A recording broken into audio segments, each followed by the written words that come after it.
Hello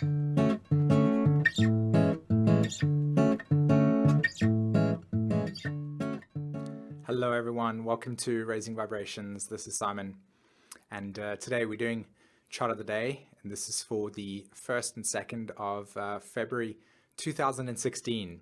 And yes, that's right, I did actually get it correct for the first time this year. I hope everybody's well and that you are experiencing in some way, shape or form a very relaxed Monday in comparison to the events that were taking place from Friday onwards.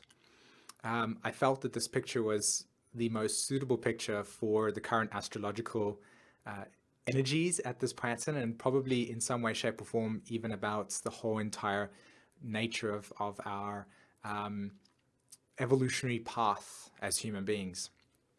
And if you had a look at the charts right in the beginning, you would have noticed that we've got this interesting dynamic taking place with Mercury, with Venus, and Pluto all dancing in Capricorn. And of course, at the same time, this whole entire experience where you're seeing in some way, shape or form, Mars in Scorpio conjunct the asteroid Juno. Aries has got Uranus and Vesta there, and then the North Node and Jupiter all in Virgo. So there's so much stuff happening at this point in time. And then to top everything up, it's the sun in Aquarius. It's this whole sort of like liberation factor that's taking place. So what an interesting way to actually show you in some way, shape or form how I feel like changing it up a little bit regarding chart of the day. As you can see, I'm speaking to you directly now. It's kind of a new feeling that I have at this point in time. I've decided to break the shackles of the old way of doing things and to bring a new, fresh way of doing chart of the day, as you can see. And that's how I see the energy patterns at this point in time.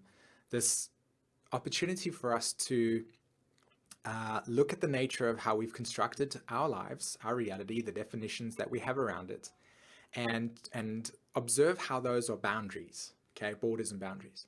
And then observe how those boundaries and borders are giving you the capacity to facilitate the direction you wish to go into, what you would like to achieve. Let's say, for instance, you're on a spiritual path, healing, and there are certain things in your life that are facilitating this agenda, this idea, this necessity for healing yourself. I'd like you to look at those structures that you have in place and ask yourself, are they flexible enough to facilitate that? And also to observe the nature of how they've been constructed and ask you, are they also creating flow?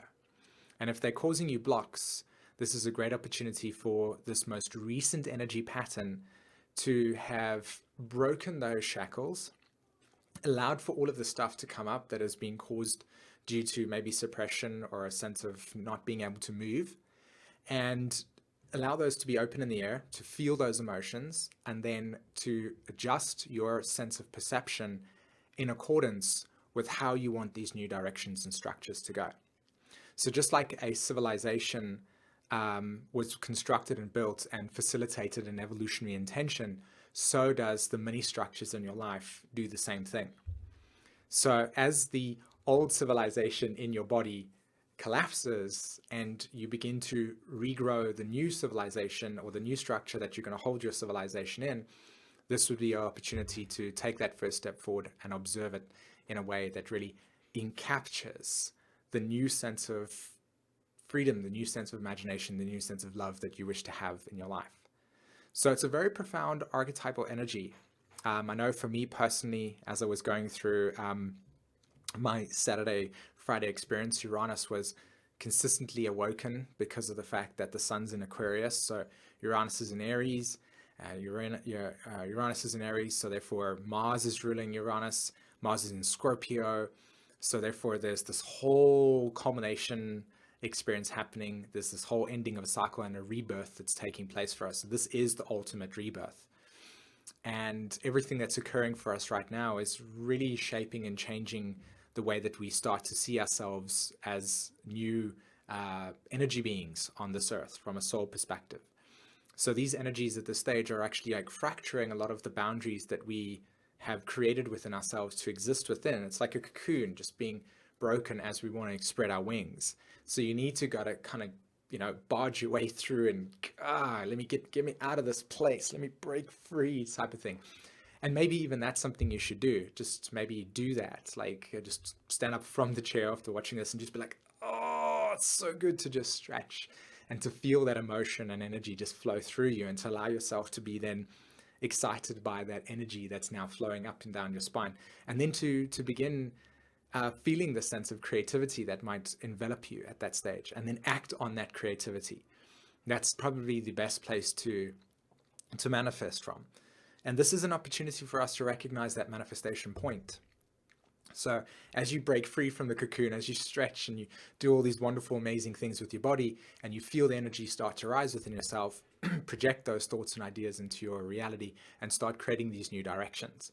Because instead of feeling anxiety and the separation from the womb, you feel this need for special purpose and special destiny, and the opportunity for us to expand our sense of meaning that we have within ourselves, and to allow that to be the vehicle that pushes us forward during this last sort of chapter in regards to the sun moving through Aquarius and then Pisces. This is the apex of this experience, so this is where we capture our ideas. Okay, fantastic, guys. I really hope that you enjoyed this chart of the day, and have a wonderful week ahead, and I'll be back with some more wonderful astrology at some point. Until then, take care. Bye-bye.